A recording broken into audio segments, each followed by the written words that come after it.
السلام علیکم ورحمۃ اللہ وبرکاتہ۔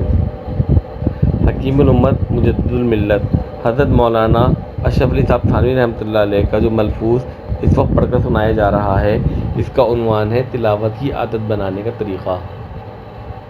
ایک طالب علم نے شکایت لکھی کہ ناظرہ قرآن شریف ایک پارہ بھی پڑھنا مشکل معلوم ہوتا ہے، بلکہ اکثر ناغہ ہو جاتا ہے، اور دیگر اذکار اور زبانی قرآن شریف دن بھر پڑھا کرے تو کوئی گرانی نہیں ہوتی، یعنی کوئی مشکل معلوم نہیں ہوتی۔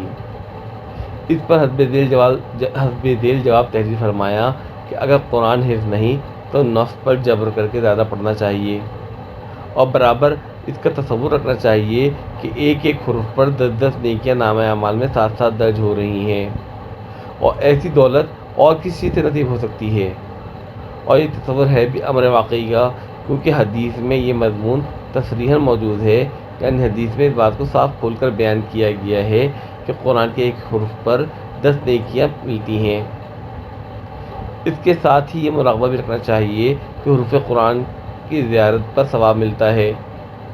اس مجموعی تصور سے وہ گرانی کم ہو جائے گی، اور شدہ یعنی رفتہ رفتہ ناظرہ زیادہ تلاوت کرنا آسان ہو جائے گا۔ اور اگر قرآن آپ کو حفظ ہے اور زبانی بھی صحیح یاد ہے تو حفظ پڑھنے سے بھی ثواب، جو کہ اصل مقصود ہے، حاصل ہے۔ زیادہ اہتمام کی ضرورت نہیں۔ اللہ تعالیٰ ہمیں ان تعلیمات کو سمجھنے اور ان پر دل و جان سے عمل کرنے کی توفیق عطا فرمائے، آمین۔